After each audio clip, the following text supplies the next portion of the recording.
¿Qué tal, amigos? Bienvenidos a este espacio que hemos llamado Hablemos de Evaluación. Y bueno, el día de hoy hemos escogido el siguiente tema: valoración de un área natural protegida, el estudio de caso, el Parque Nacional Cimatario. Y bueno, vamos a comenzar primero que nada preguntándonos ¿qué es un área natural protegida? Para eso vamos a revisar la Ley General de Equilibrio Ecológico y Protección al Ambiente, que la define de la siguiente manera.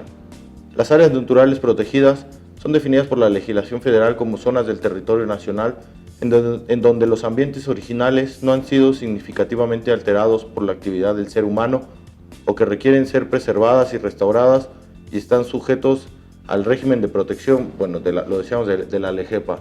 Esta ley señala que el establecimiento de un área natural protegida tiene por objeto preservar los ambientes naturales representativos de las diferentes regiones, así como la diversidad genética de las especies silvestres, en particular las que están en peligro de extinción, las amenazadas, las endémicas, las raras y las que se encuentran sujetas a protección especial. Esto nos dice el autor Torres en el 2010. Entonces, en México, aquí van a ver una imagen, existen tres tipos de clasificaciones: las áreas federales, estatales o municipales, y ahí vemos en cada una su clasificación. Por ejemplo, las federales son reserva de la biosfera, parques nacionales, monumentos naturales, áreas de protección de recursos naturales, áreas de protección de flora y fauna, santuarios. Entonces, si un área natural protegida federal entra dentro de esta categoría, por ejemplo, el Parque Nacional Cimatario tiene la categoría de Parque Nacional desde 1982, pero yo les pongo un ejemplo, esto es aquí en la ciudad de Querétaro. También está el Cerro de las Campanas, que también, donde fusilaron a Maximiliano, que también una parte del cerro es Parque Nacional. Entonces, no porque los dos tengan la categoría, tú dime si se parecen, ¿no? El Cerro de las Campanas debe tener una superficie de 2 hectáreas contra 2.500 del parque. Repito, los dos tienen la categoría de Parque Nacional. Uno está dentro de la mancha urbana, totalmente en el centro histórico prácticamente, y el otro está en la periferia de la ciudad. Entonces, dentro de estas categorías, dos sujetos pueden tener la misma categoría y aún así ser totalmente diferentes. También hay categorías estatales y municipales, es decir, hay áreas naturales protegidas de carácter federal, estatal o municipal. Por ejemplo, una estatal de la ciudad de Querétaro, la Peña de Bernal. Y luego, vamos a hablar ahora, hay algo que le llaman el paradigma de la conservación, porque hay una postura que dice que las áreas naturales protegidas tienen que ser aisladas, protegidas, que es una manera de preservar, que tienen que ir, bueno, obviamente los urbanistas saben más de eso, dentro de la ciudad, etcétera. El aislamiento. Esto lo defienden autores, por ejemplo, Will Husen en el 2002, que es citado por el autor Toledo en el 2005, pero esta postura también ha sido criticada previamente. Por ejemplo, en el año 1994, el autor Arncon, voy a leer lo que escribe en inglés y lo vamos a comentar, dice: "While proof of conservation success is ultimately biological, conservation itself is a social and political process, not a biological". O sea que dice que la conservación enfocada únicamente como un proceso biológico es insuficiente, se necesita de un enfoque social y político. Y bueno, hay estudios que prueban este punto de vista. Por ejemplo, se estudiaron 93 áreas naturales protegidas en 22 países tropicales. Esto de acuerdo en el año 2005 con el autor Brunner, y se encontraron que el 70% de las áreas naturales protegidas del mundo están invadidas por población humana, o sea, hay gente viviendo dentro de ella. En el 40% de las áreas naturales protegidas se introduce ganado para su pastoreo. Entonces, como puedes ver, de entrada es un tema mundial, la invasión de las áreas naturales protegidas.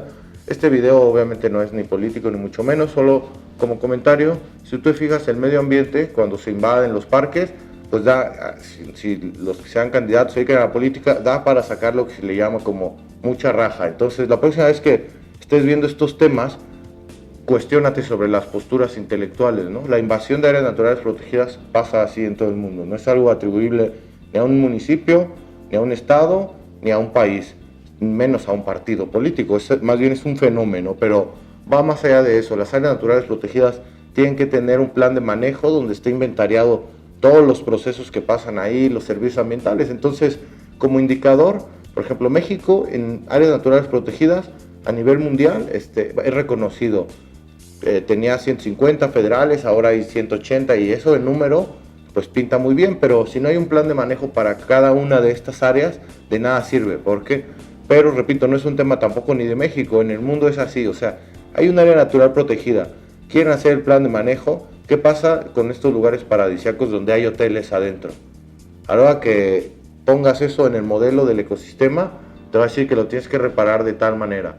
Y eso cuesta tanto dinero. Entonces a la gente, a los dueños de estos hoteles paradisíacos inmobiliarios en todo el mundo, no les conviene que haya planes de manejo para las áreas naturales protegidas, porque eso implicaría dar lugar y cuantificar costos de reparación ambiental. Entonces, este tema de las áreas naturales protegidas es cuestionado, la postura del aislamiento. Y bueno, tenemos otra postura. Esto está basado en un artículo de la investigadora Leticia Durán del 2010, y dice: aun cuando el espacio ha sido el concepto central de la geografía, gran parte del desarrollo de esta disciplina tiene que ver con definir este objeto de estudio, y por lo tanto el espacio no ha sido comprendido de igual forma a lo largo de la historia. Esto nos dice el autor Ortega Barcasel, citado por Durán en el 2010. Y bueno, otra cosa que nos dice esta autora, dice: el espacio se convierte en un producto social. Los elementos espaciales, tales como un lago, una montaña, un pueblo, una selva o el mar, son animados y creados cuando el hombre les atribuye significado. Y solo entonces pasan a formar parte del espacio, pues se convierten en formas con contenido o en objetos relativos a la acción humana. Eso dice, bueno, el autor Santos en el 2000, citado por Leticia Durán en 2010. Y bueno, eso vamos a ver así dos posturas. Si las áreas naturales protegidas significan mucho, vamos a ver lo que dice esta autora, Marc Augé, en 1993. Dice: si el lugar antropológico puede definirse como un espacio de identidad relacional e histórico, o sea, el opuesto en una dialéctica, el no lugar es aquel sitio donde no hay cabida para una identidad singular o relación alguna. Ejemplos típicos de no lugares: salas de espera en consultorios y hospitales, carreteras, aeropuertos, hoteles de cadenas, supermercados, etc. O sea, así como los lugares como parques naturales que tienen eventos históricos algunos o cosas significativas de paisaje generan identidad en la población, nos dice: si existe algo que tiene como ese lugar y que agrupa, ¿cuál es el opuesto? El no lugar. Eso es lo que nos dice esta autora, ¿no? Y se fija, dice: donde no cabe identidad singular o relación alguna. Dice, para Augé en 1993, dice: los no lugares son producto de la modernidad caracterizada por la existencia de individuos no identificados. O sea, esto no es nada de sociología, únicamente lo tocamos para referenciar las áreas naturales protegidas con la postura de los lugares, lo que genera en la población, los no lugares. De manera que para proteger lo natural y evitar la depredación de los recursos fundamentales para la sociedad, se creía necesario aislar a la naturaleza de la dinámica social. Y bueno, esta noción se cristalizó en la creación de las primeras áreas naturales protegidas en la segunda década del siglo XIX, caracterizadas por la eliminación prácticamente de toda actividad humana, lo que se conoce como el modelo Yellowstone, que bueno, si lo recuerdan, este es un parque muy famoso en Estados Unidos, incluso es el que da lugar a la caricatura del oso Yogi. Y bueno, esto es lo que nos dice el investigador Stevens en el 97, o sea, cuando empieza a capitalizarse o a manifestarse esta forma de aislamiento de la naturaleza en la postura de protección de aislamiento. Y bueno, la valoración, por otro lado, de los parques nacionales no es nada nuevo. Comentábamos en otro video sobre en 1947 cómo el director de Parques Naturales de Estados Unidos dice: no hay un método para evaluar parques, y empieza ahí y se crea el método de costo de viaje. Entonces estamos hablando ya hace casi 100 años, 80 años. Por otro lado, en investigaciones más recientes, por ejemplo, la Universidad Politécnica de Valencia ha publicado algunos artículos sobre valoración económica de parques y humedales. Por ejemplo, Aznar y Estruc en el 2005, valoración del Parque Natural de Alto Tajo. Aznar y Estruc en el 2007, valoración del humedal del Marjar Pego Olivo. Esto entre otros. Si quieren saber más, consulten el libro de Aznar, trae alrededor de 7 artículos, está para descarga gratuita en línea, evaluación de activos ambientales o valoración de activos ambientales, Jerónimo Aznar, y le sale de inmediato en PDF. Bueno, sobre el proceso analítico jerárquico, que es un tema que hemos manejado en estas cápsulas, sabemos que lo publica el profesor Tomás Satie en 1980 y que bueno, era un método para toma de decisiones. Va a leer una definición del doctor Aznar, dice: un sistema para facilitar la determinación de la importancia relativa de los criterios o características que se planteen. Entonces vamos a usar esta metodología el día de hoy, el proceso analítico jerárquico, para evaluar el Parque Nacional Cimatario Panec. Y también vamos a usar la programación por metas o la GP, que es Goal Programming, que es una extensión de la programación lineal que se incluyen múltiples objetivos. Su fundamento parte del concepto de las soluciones satisfacientes introducido por Herbert Simon en 1956. Este autor, ganador del Premio Nobel de Economía en 1978, señala que en un mundo tan complejo como el actual, con grandes empresas y organizaciones y un entorno turbulento, imprevisible, con conflictos de intereses, el centro decisor no se plantea un objetivo único de maximización. Entonces esto no plantea un objetivo único, sino satisfacer la mayoría de los criterios posibles, la programación por metas. Y bueno, ahora estamos viendo aquí un par de imágenes en pantalla. Esto es el Parque Nacional Cimatario. Ahí al fondo se observa una elevación y unas antenas, y del otro lado, bueno, es una parte ahí del valle. En la siguiente escena vemos una imagen que dice PANEC 1537-2037. Eso es porque, bueno, el cimatario tiene 3 edades, ahora las vamos a comentar, y una vista al valle en esta segunda imagen.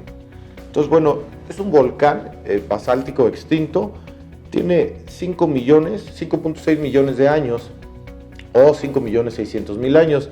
Es del periodo que le llaman el Mioceno tardío, esto de acuerdo con el investigador Alanis en el año 2001.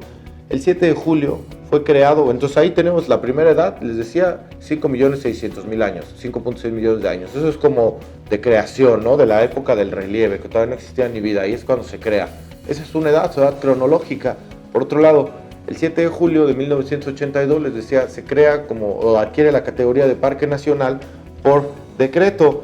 Y tiene otra edad también, por ejemplo, cuando se funda Querétaro por cédula real, les voy a leer un fragmento, va a aparecer ahora en la pantalla el texto, dice, el 27 de octubre de 1537, o sea, muy poco tiempo, hace casi 500 años, poco tiempo después de la conquista.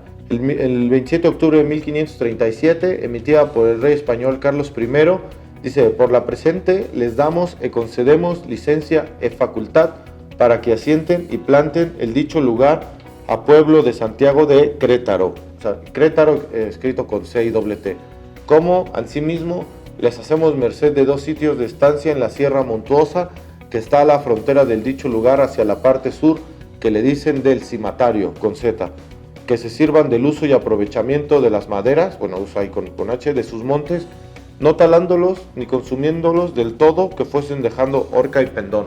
Horca y pendón se refiere cuando los árboles quedan así como en forma de resortera, la forma como cortaban para hacer barcos, etcétera. Pero eso se refiere, o sea, que no dejen un monte con puros palos prácticamente, ¿no? Ahí desierto. Entonces, tenemos otra fecha de 1537. Bueno, este video es sobre la evaluación, únicamente lo vamos a tocar. Hay muchísima historia sobre batallas, sobre cabalgando Maximiliano, que ahí está enterrado el tesoro de Carlota, el tesoro de Miramar. Pero bueno, es una palabra, solo para comentarlo, dentro de sus leyendas, pertenece al chichimeca Jonás, que son 2, ahí las vas a ver, es Simata, que quiere decir coyote, Iro, macho, o sea que Simata, Iro es coyote macho. Bueno amigos, este es el final de la primera parte de esta cápsula, valoración del Parque Nacional Cimatario. Nos vemos en la siguiente cápsula de Hablemos de Evaluación.